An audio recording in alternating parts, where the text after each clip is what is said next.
En Onda Latina, paramos para comprar. Inicio espacio publicitario.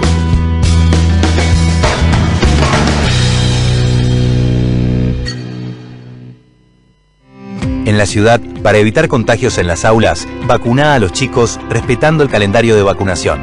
Entrá a buenosaires.gov.ar/salud y conocé los vacunatorios o centros de salud más cercanos. Buenos Aires Ciudad. Stigas, Sindicato de Trabajadores de la Industria del Gas de Capital y Gran Buenos Aires. Estas son algunas de tus conquistas. Obra social de excelencia, paritarias libres para toda la industria, centro recreativo en San Justo, Hotel Lomas en Mar del Plata con tarifas promocionales, subsidio guardería para madres afiliadas, ayuda económica sin interés, mochila y útiles escolares para hijos de afiliados. Secretario General, Pablo Blanco. Stigas. Encontranos en Avenida Boedo 90, Ciudad Autónoma de Buenos Aires. Estudio Jurídico Fernández y Pacheco. Honestidad y eficiencia. Especialistas en accidente de tránsito, familia y laboral. Si tenés un programa de radio, un diario, una revista o manejás un medio digital, del 1 de junio al 31 de agosto está abierta la inscripción de medios vecinales para las producciones independientes radiales, gráficas y digitales en la ciudad. Encontrá toda la información que necesitas para registrarte en buenosaires.gov.ar/comunicación social. Buenos Aires Ciudad, vamos por más. Somos todo lo que te gusta, porque hacemos la radio que querés escuchar. AM1010, Onda Latina. Con nosotros en este otoño 25. Prepárate para el otoño perfecto. Te traemos el playlist. WhatsApp 1141 99 53 46. Ideal para esta temporada. Volvemos a nuestra programación habitual. Volvemos a Onda Latina. Fin de espacio publicitario.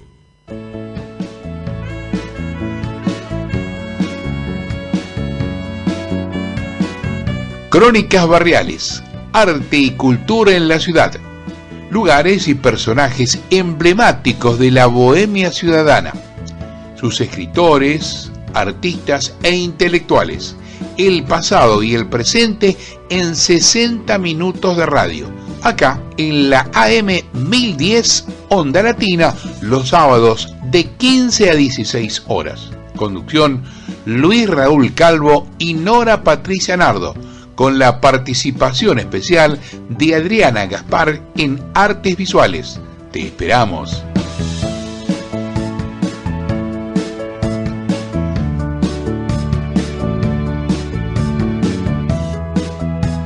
Acabamos de escuchar fragmentos de la versión instrumental de la canción La realidad del cine, Verité, de Luis Raúl Calvo, con arreglos musicales del maestro Oscar La Higuera.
Hola, ¿qué tal? Buenas tardes, nuevamente acá en la M1010 Onda Latina, con crónicas barriales, arte y cultura en la ciudad.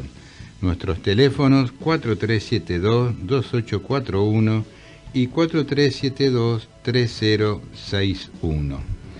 Nos acompaña en la operación técnica Fabricio Guerrero. ¿Qué tal, Nora? ¿Cómo estás? ¿Qué tal? Buenas tardes a todas y a todos nuestros oyentes. Una inmensa alegría compartir este programa con todos ustedes. Muy bien. Hoy es un día muy especial porque es el Día del Periodista, en rememoración a aquel 7 de junio de 1810 que salió a la calle el primer número del periódico Portavoz de la Revolución de Mayo, dirigido por Mariano Moreno. Así es, se celebra en la Argentina el Día del Periodista, que conmemora la publicación, como decís vos, del primer número de la Gaceta de Buenos Aires. El Boletín de Comunicación, que dirigido por Mariano Moreno, fue el portavoz y difusor de las ideas promovidas por el gobierno revolucionario de Mayo. ¿En qué condiciones se hacía periodismo en Buenos Aires en 1810? La Revolución de Mayo, junto con los cambios políticos, introdujo nuevas experiencias en el campo de la libertad de expresión.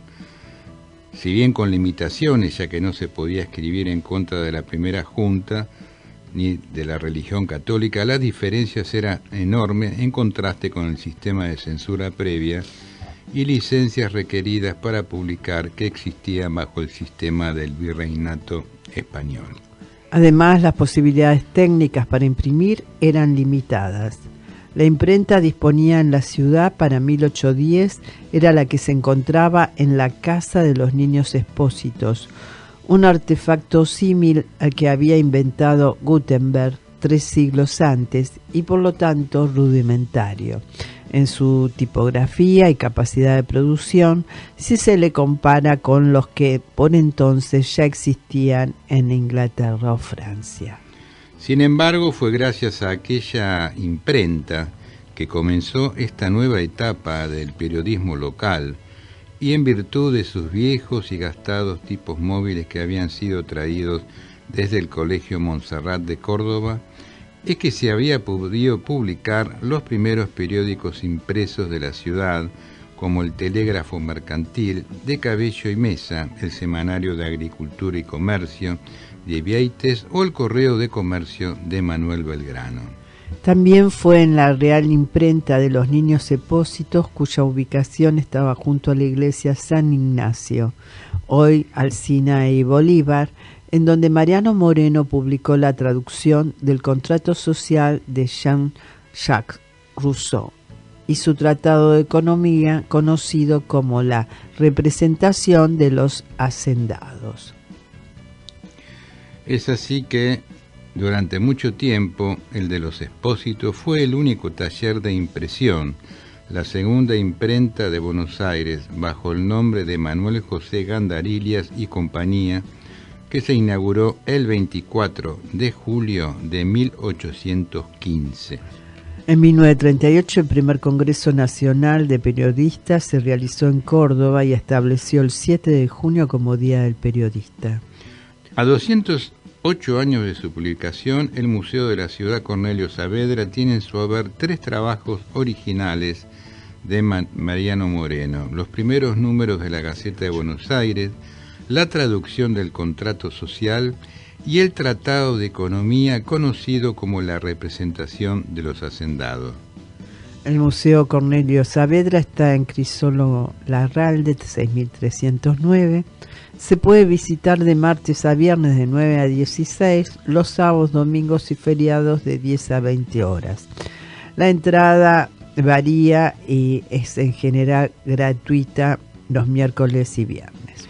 Además, la ciudad publicó un estudio sobre la imprenta de los Niños Expósitos que puede ser descargado de forma gratuita. Bueno, nuestro homenaje entonces a todos los periodistas que han dejado, ¿no?, su vida también por una nota, los periodistas de guerra, los periodistas que se corresponsales, ¿no?, que se juegan con sus ideas, los periodistas desaparecidos. Así que los que luchan día a día para llevar la noticia certera, ¿no?, sin propaganda política, sin orientación determinada, ¿no? Sino la noticia objetiva. Digamos que, bueno, fundamentalmente el factor ético, creo, ¿no? Que claro. Tiene que ver porque, bueno, evidentemente la subjetividad está en cada uno de nosotros, ¿no?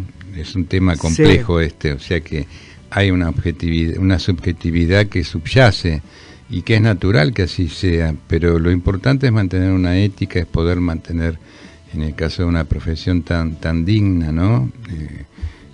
Un nivel de responsabilidad justamente, ¿no? De poder informar y comunicar y en todo caso, bueno, establecer todo a través de las ideas, a través de la reflexión y no caer en cosas absurdas de agresión, de odio, como lamentablemente vemos en muchos, ¿no? Medios de comunicación actualmente. Acá y también en otros lados, porque hay que decirlo, ¿no? Pero nosotros que vivimos acá en nuestro país podemos decir que lamentablemente eso está proliferando en estas últimas décadas, en las cuales, después de 40 años de democracia, de la vuelta a la democracia, se podría pensar que tendríamos que estar justamente mucho mejor, ¿no? En ese aspecto. Totalmente de acuerdo, Luis. La verdad que sí. Le agradecemos a Roberto Romeo Dimita, que nos manda saludos. Le mandamos un saludo para él. A Fernando Fimba también. Nuestros cariños, estuvo hace poquito Fernando, bueno, hasta un tiempito acá, un sábado, charlando justamente con nosotros, y él dice algo importante, porque yo le decía, nosotros no somos periodistas, porque es verdad, nosotros no hicimos la carrera de periodismo, somos escritores, que trabajamos hace muchos años, ¿sí? En medios de comunicación, escritos primero y luego orales, y él me decía, no hace falta el diploma.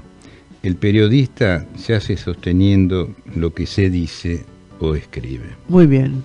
Sostiene lo que se dice y escribe y lo mantiene vivo, ¿no? Y lo ejercita. Gracias, Fernando. Realmente. Muchas gracias, Fernando.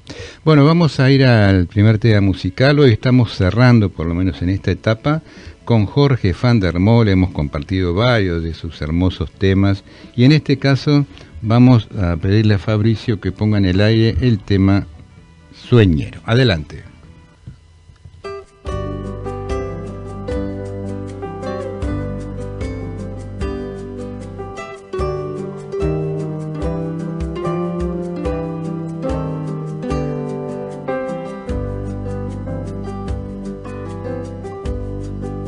Silbo en la oscuridad, animal sin reposo, torres de la vigilia, candela de los ojos. No sé qué pueda hacer si una curva del tiempo o un hueco en el corazón atento. Trigo sobre el brocal para que coma el hambre y abajo el peligroso agujero de la sangre. No, yo no puedo ver más que la noche alerta y el misterio detrás de las puertas.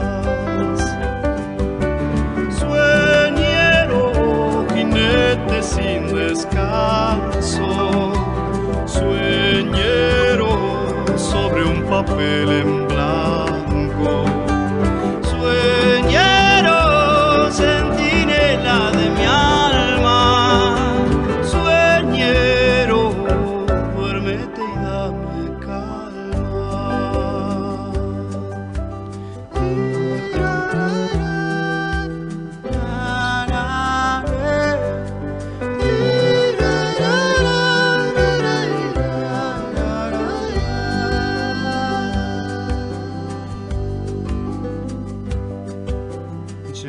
cada mitad como dos ríos gemelos, uno cruza la tierra, el otro fluye en el cielo.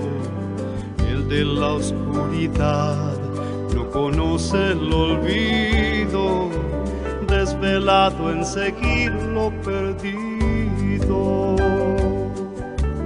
Hay este toro azul, fatigado y sediento, de correr tras la nada como por la luz y el viento. Ardo sin preguntar, igual que lo hace el fuego. Tal vez halle cantando el sosiego. Sueñero, enigma de un penitente. Sueñero, andando entre los durmientes. Sueñero, espina de las estrellas. Sueñero, olvídate de ella.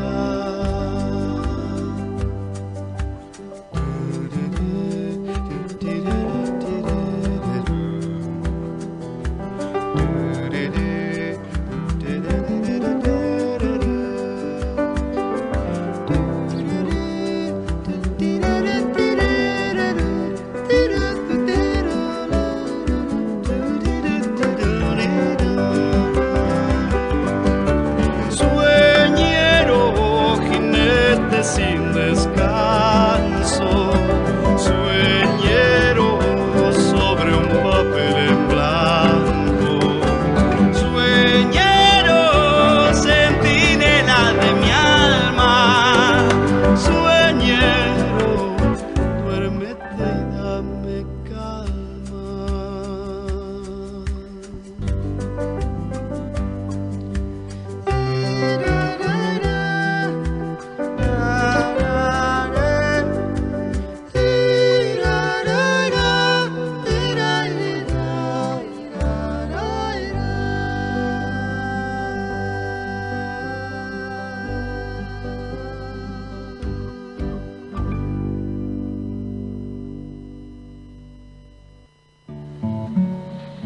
Artes visuales, vanguardias y colectivos artísticos.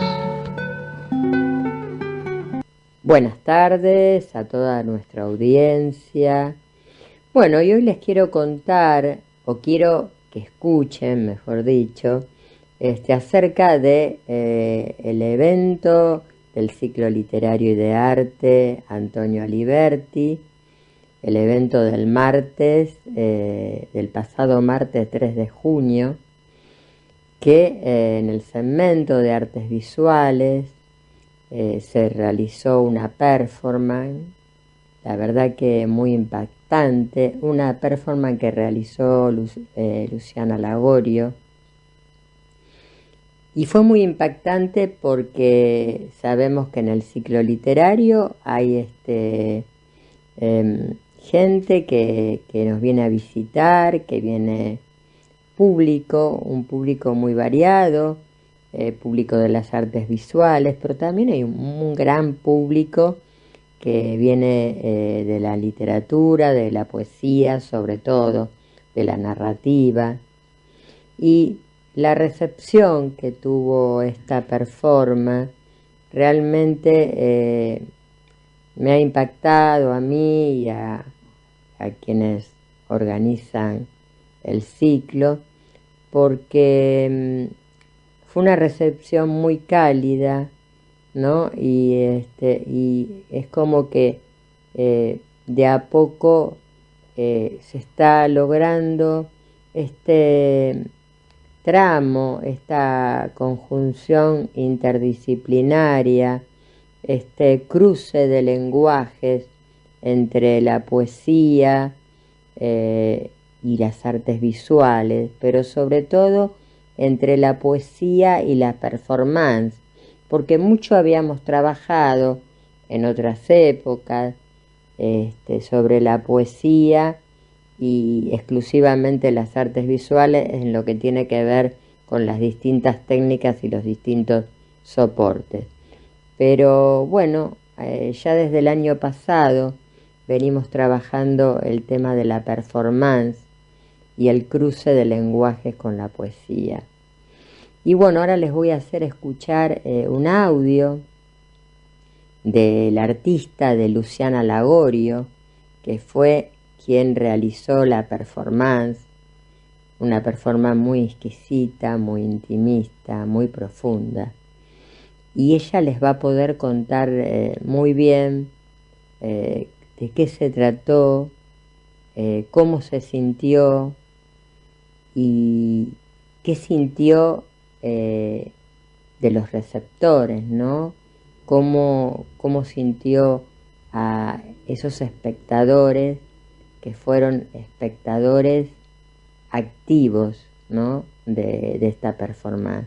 Así que los dejo a toda la audiencia con un audio que nos grabó Luciana Lagorio para que sepan un poco y para que escuchen de qué se trató La Máscara Silenciada, que es la performance que el artista realizó. Ayer, 3 de junio, hice una performance en el ciclo literario Antonio Aliberti, en el bar notable La Dama de Bolini. Fui invitada por Adriana Gaspar a principio de año, en el que me proponía hacer una performance sobre el peso del silencio. Inmediatamente el tema me interesó, pero mis tiempos no coincidían con los de ella, por lo que quedamos en otra fecha, para la que me puse a trabajar. En principio, hace ya algunos años que decidí hacer mis performances con máscaras. Al principio aparecieron allí solo porque disfruto de hacerlas, y más lo disfruto si van a ser actuadas. Y le da un sentido a algo que me gusta muchísimo, que es hacer máscaras. Y son un gran aporte para mi búsqueda performática. Por lo que inmediatamente me puse a hacer un boceto sobre el tema del peso del silencio, porque la imagen fue una máscara con tiras que le tapaban la boca. Lo siguiente fue hacer una larga lista de palabras que me importaba que no fueran silenciadas.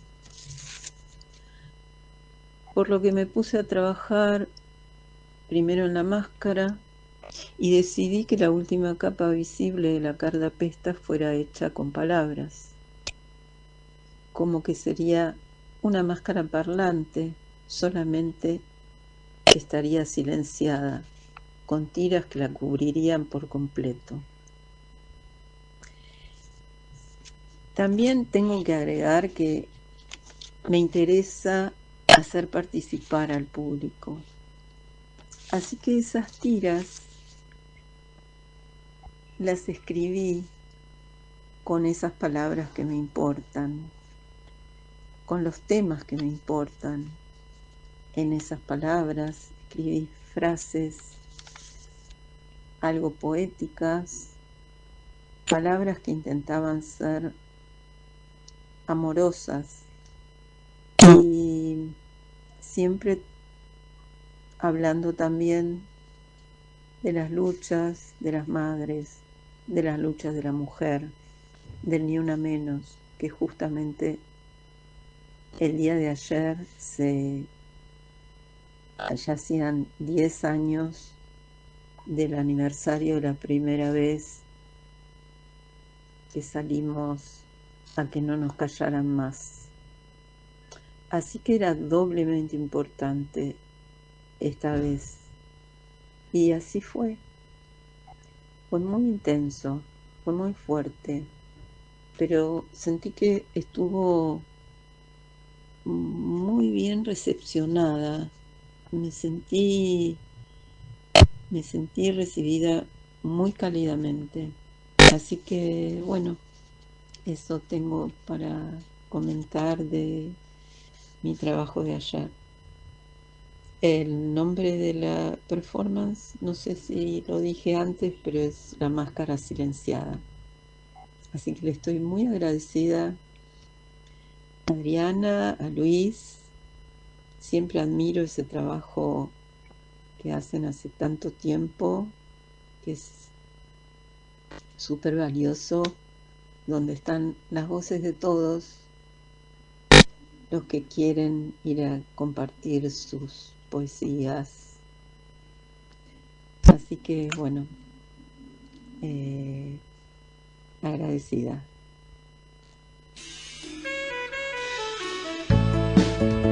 Bueno, muy interesante lo de artes visuales, que tiene que ver, ¿no?, con el último encuentro del café que estuvo tan literario, bueno, y de arte Antonio Liberti con Luciana Lagorio, ¿no? Quizás hoy le podemos anunciar qué va a pasar dentro de...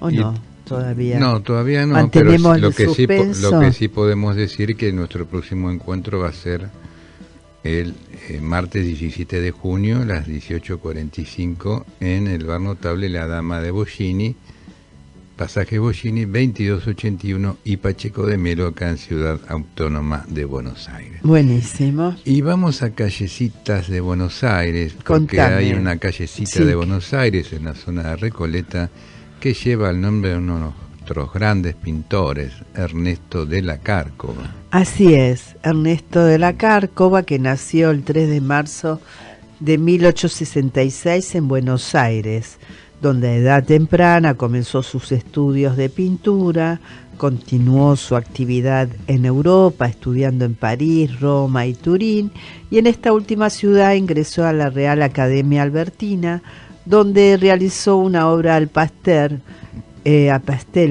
Cabeza de Viejo, que fue adquirida por el rey Humberto I. Ya a los 27 años, en 1893, regresa a Buenos Aires, donde completa una de sus obras más reconocidas, Sin pan y sin trabajo. Sí, él había comenzado a hacer esta obra en Roma, donde estaba becado, y la terminó de exponer en Buenos Aires, exponiéndola en el segundo salón del Ateneo en el año 1894, donde también otros artistas presentaron obras con temática social. Hubo modificaciones en esta obra de la Cárcova, no solo modificó varias veces el boceto inicial, sino que también hizo cambios una vez que llevó la escena al lienzo. Los primeros personajes tenían rasgos bien definidos, incluso al bebé se le veían el rostro y las manos hasta llegar a la mujer atontada. De la Cárcova hizo muchas versiones. Al principio la cabeza de ella tapaba parte de la ventana y el hombre de rasgos fuertes y rústicos era anciano. La mano del hombre primero exhibía el puño en alto del gesto socialista. En la versión definitiva el puño ya sobre la mesa con densa impotencia. Modificó los personajes hasta ocultar las miradas y quitarles todo detalle anecdótico que hiciera foco en ella. La atención del espectador va directo al exterior. De la Cárcova dejó de lado la escena de familia miserable, acaso una imagen telúrica más, para desatar un cuadro de conflicto social único. Ahora bien, cuando la obra se expuso por primera vez, produjo gran impacto de la crítica, ¿no?, que sí, fue hiperelogiosa, excepto el periódico del Centro Socialista, al cual de la Cárcova se había afiliado. Qué cosa, ¿no? Sí, pero bueno, ahora vamos a ver un poco, porque en La Vanguardista, el primer diario del Centro Socialista Obrero, aún no se había conformado todavía el Partido Socialista, puede leerse una crítica lapidaria.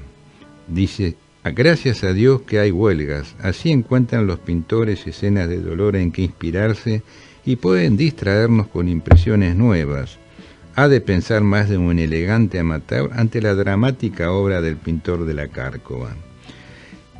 Creo que ahí, dice Malosetti Costa, está la clave por la que de la Cárcova no siguió con ese estilo de pintura. Al interior del movimiento socialista se discutía cómo representar la pobreza. Acá está el tema del debate de ideas. De ¿no? ideas, Claro. Exactamente. Y aparte, bueno, con los intelectuales. Claro, exactamente. En esa polémica estética imperaba la idea de evitar las escenas melodramáticas o de vida miserable.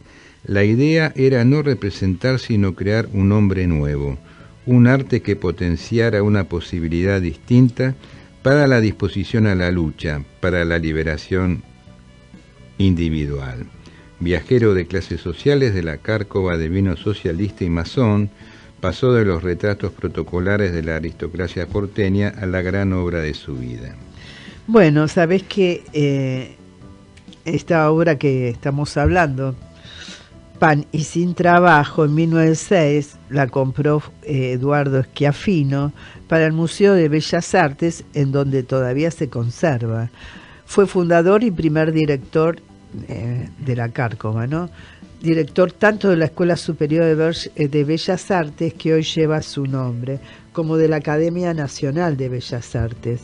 Formó numerosos discípulos, algunos de los cuales llegaron a máximas cumbres en la plástica, como Carlos Miguel Victorica, Cesáreo de Quirós y Carlos Ripamonte, entre otros. Expuso sus obras tanto en la Argentina como en Italia, Estados Unidos, y recibió numerosas distinciones, algunas de ellas el Premio de Honor en la Exposición Internacional de San Luis, USA 1904, la Medalla de Oro en la Exposición de Centenario realizada en Buenos Aires en 1910, el primer Premio de Adquisición en el Salón Nacional en 1914, y la Medalla de Plata de Premio de Artistas Extranjeros en el Salón de Bellas Artes de París. Murió en Buenos Aires el 28 de diciembre de 1927.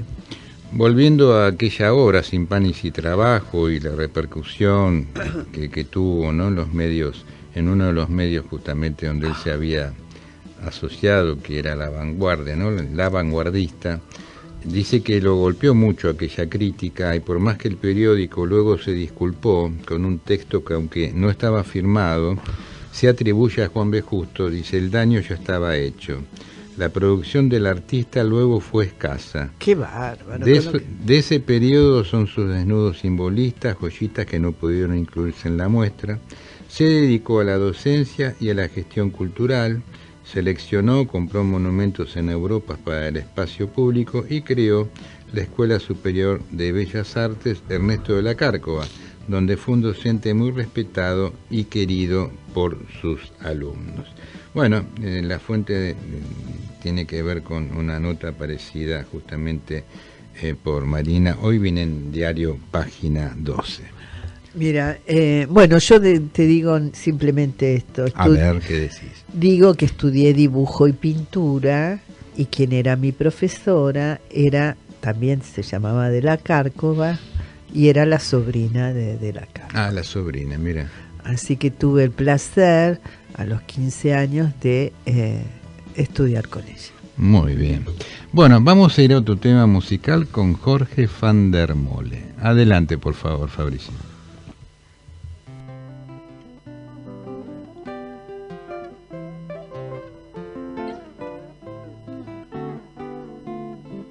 Si pienso en algo para decir, si pienso en alguien por quien vivir, si casi nada se tiene en pie y este segundo ya se nos fue, si en la mirada dura un fulgor, atravesando tanto dolor, yo canto versos de mi sentir y los condeno a sobrevivir.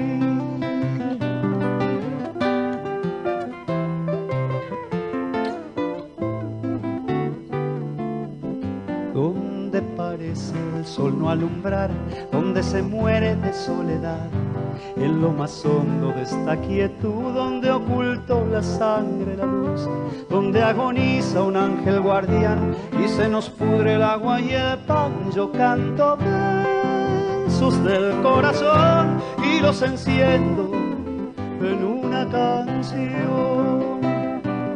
Canto, tan débil soy que cantar es mi mano alzada y fuerte canto, no sé más qué hacer en esta tierra incendiada, sino cantar.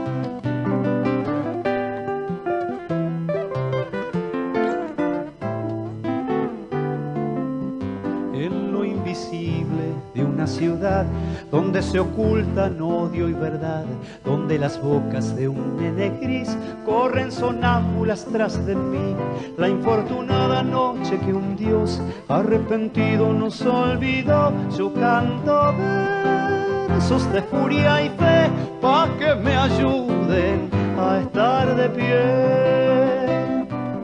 Canto, canto, tan débil soy que cantar es mi balanza y fuerte canto. No sé más qué hacer en esta tierra incendiada, sino cantar.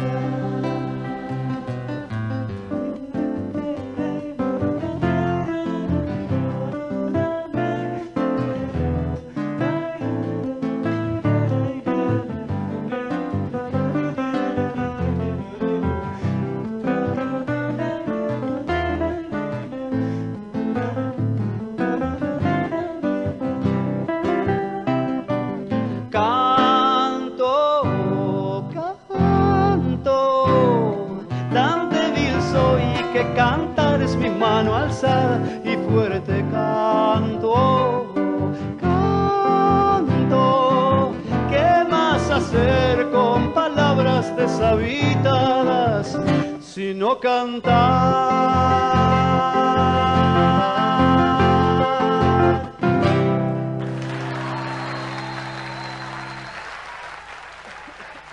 Escuchamos a Jorge van der Mol, hermoso tema, Canto Versos. Bellísimo tema. Hermoso. Bueno, hablar de Enrique Pucha, ¿no?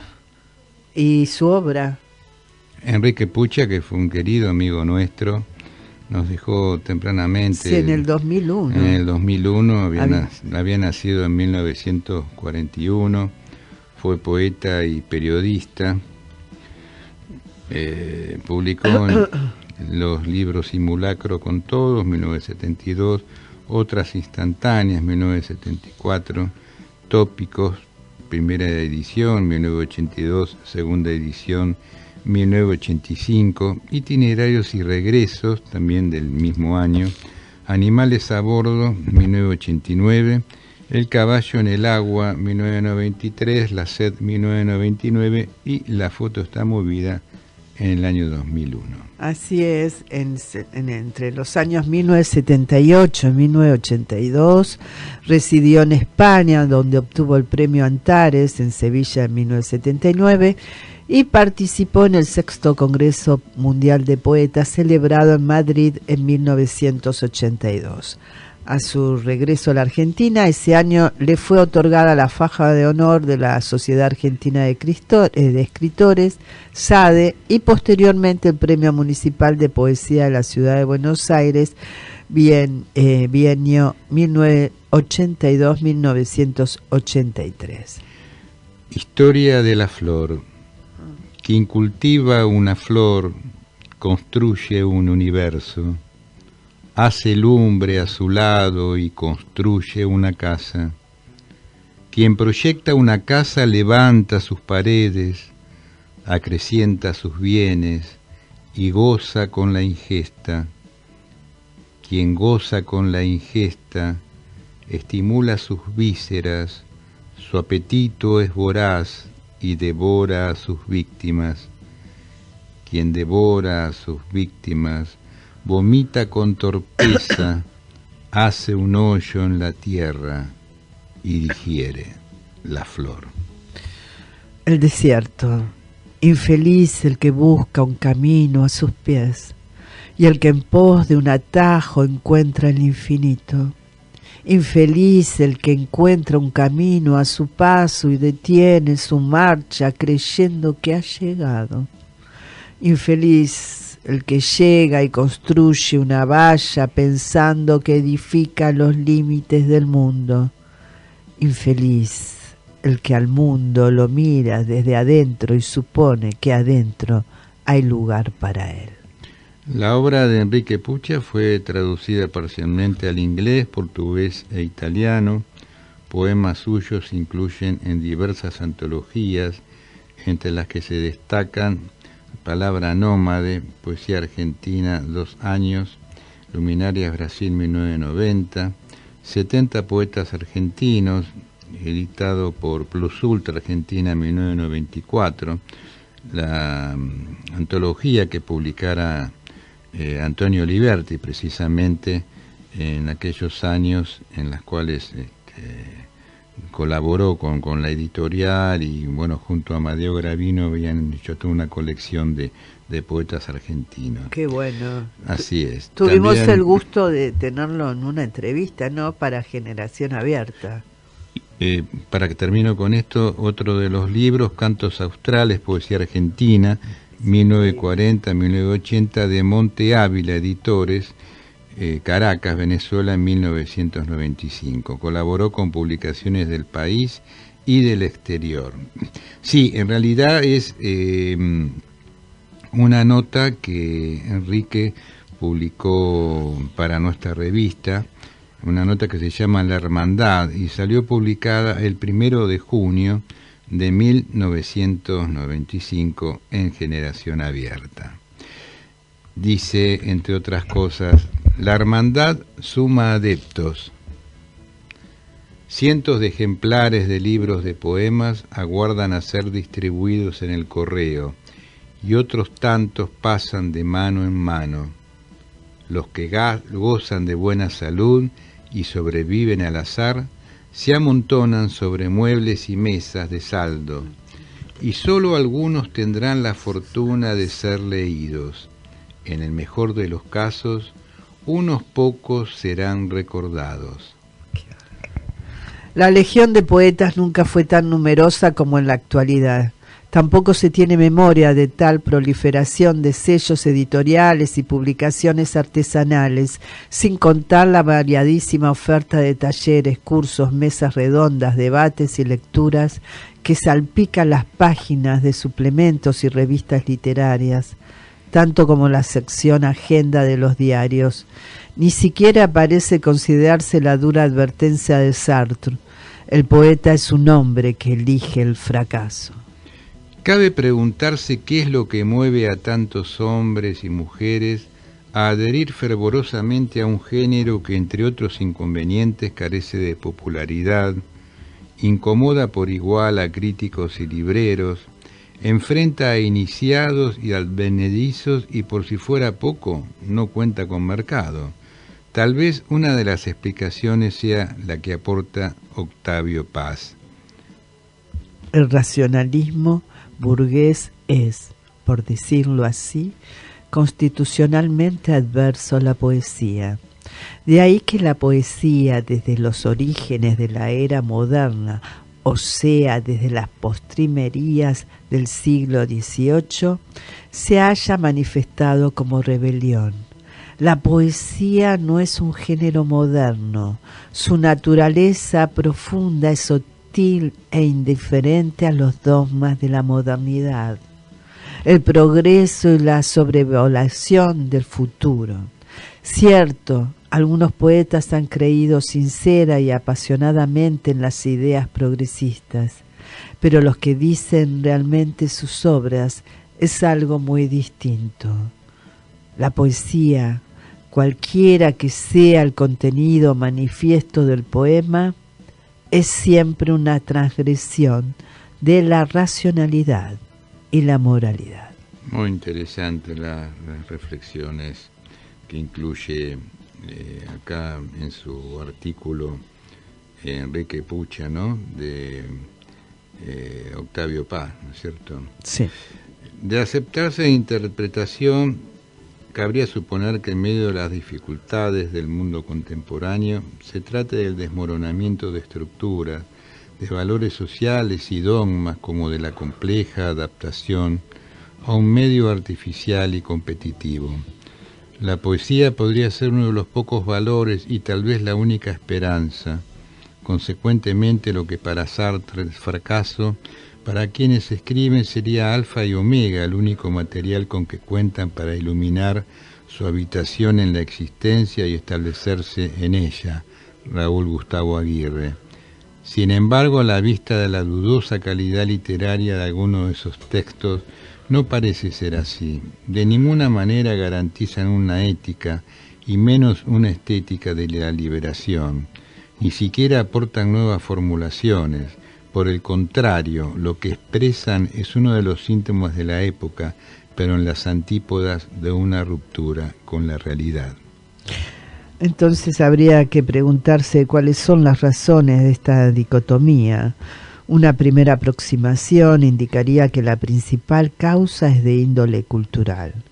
La mediatización impuesta por los medios de comunicación, por ejemplo, no solo ha estandarizado el modo de observación y vulgarizado el habla, plagándola de locuciones extrañas e alienantes, sino que ha instituido el reinado de lo superficial y frívolo, en el que cualquier individuo medianamente ingenuoso pasa por pensador y un simple cantautor es confundido con un poeta.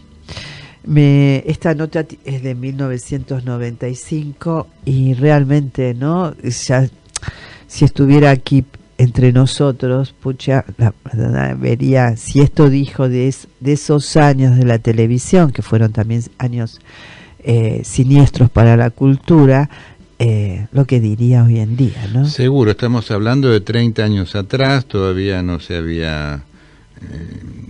había aparecido internet ni informática, ¿no? Acá, digamos, o sea que todavía nos estábamos mandando cartas, ¿no? Claro.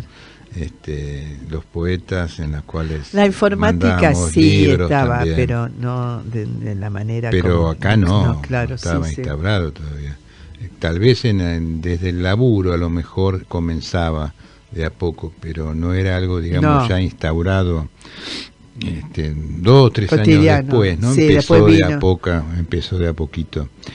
Dice Puccia, sin duda el mal ejemplo cunde y uniforma el concepto, minando el trabajo y la pasión de quienes libran su batalla con el lenguaje e intentan extraer de él las más hondas significaciones. Esta falta de rigor actúa en detrimento de la creatividad y la de necesaria pausa para la reflexión.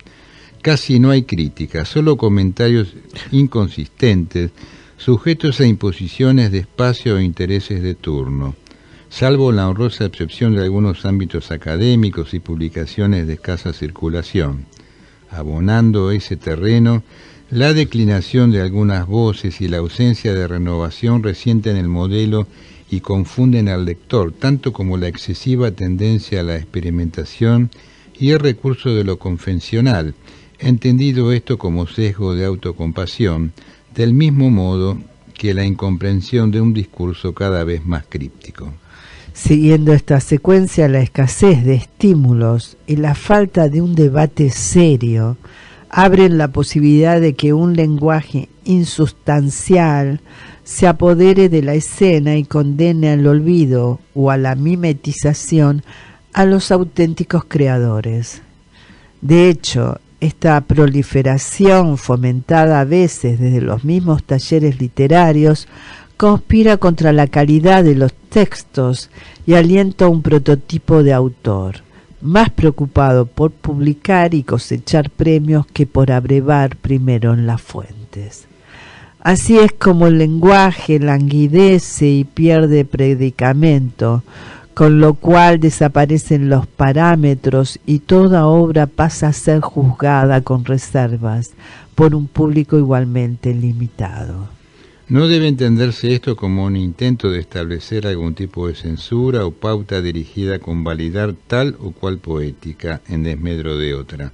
Tampoco se trata de descalificar a una corriente o arrogarse una verdad que solo reconoce a unos pocos elegidos. Se trata, por cierto, de señalar este raro fenómeno y a la vez llamar la atención sobre sus posibles consecuencias. Así es, en tanto una gran meseta se extiende y en ella la poesía espera ser abonada. Por supuesto, ni las mejores intenciones bastarían para alcanzar ese objetivo, a no ser que la actitud fuese más extemporánea y comprometida. Entre el éxito y el destino, lo que decide la suerte es el valor de la palabra.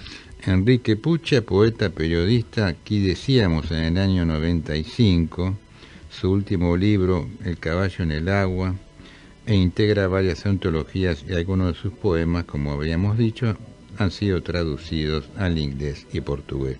¿Qué vigencia que tiene esta nota que Enrique Pucha publicara para nuestra publicación en el año 1995, ¿no? Así es, realmente vigente, tan preocupante y preocupado, ¿no? Estaba Enrique por lo que estaba pasando, por la mediocridad y la banalidad, ¿no? de los medios y la comunicación. Sí, aparte, bueno, lo que tenía que ver específicamente con el tema de la poesía, acerca había un gran compromiso con la palabra en Enrique Pucha, ¿no? Entonces, de ese lugar él esgrime sus ideas, por eso al final trata de decir, ojo, no estoy hablando de censura, no estoy hablando de crítica a diferentes modos estéticos, no, en realidad lo que quería era que se trabaje la palabra, claro, el trabajar el texto, trabajar la palabra, es decir, generar algo digno desde la poesía, ¿no? Así es. Voy a leer otro poema de él. Dale.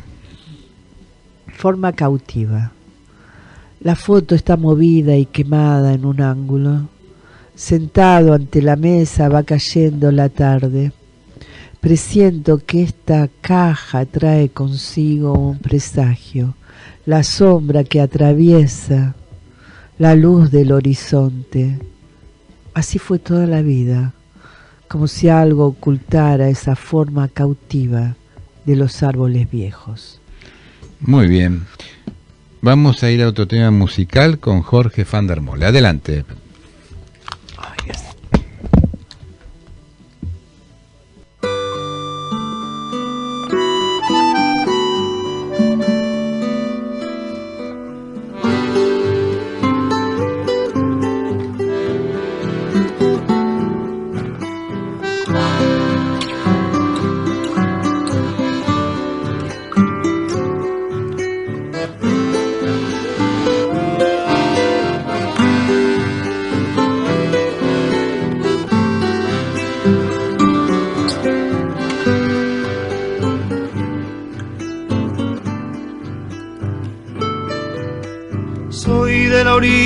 Brava del agua turbia y la correntada que baja hermosa por su barrosa profundidad.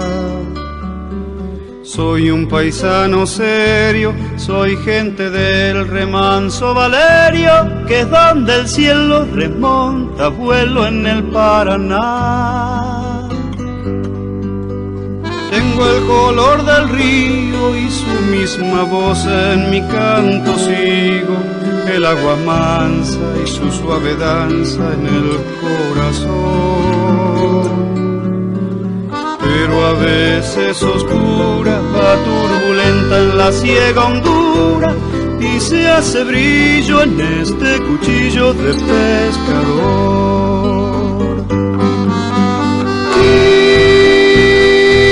De las redes, no nos abandones, y en los espineles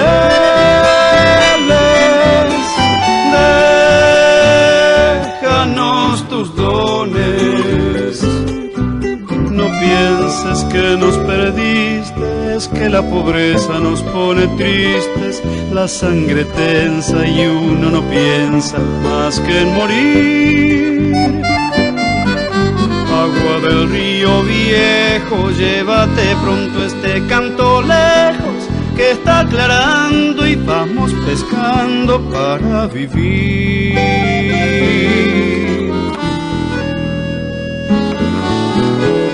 Llevo mi sombra alerta sobre la escama del agua abierta y en el reposo vertiginoso del espinel. Sueño que alzo la proa y subo a la luna en la canoa y allí descanso, hecha un remanso mi propia piel. Calma de mis dolores, ay Cristo de los pescadores, dile a mi amada que está penada esperando volver, que ando pensando en ella mientras voy vadeando las estrellas, que el río está bravo y estoy cansado para volver.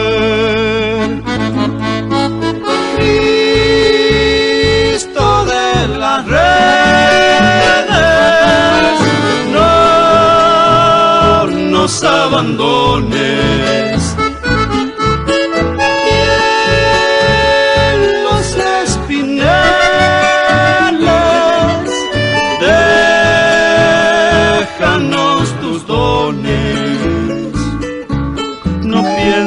Que nos perdiste, que la pobreza nos pone tristes, la sangre tensa y uno no piensa más que en morir. Agua del río viejo, llévate pronto este canto lejos, que está aclarando y vamos pescando para vivir. Agua del río viejo, llévate pronto este canto lejos, que está aclarando y vamos pescando para vivir.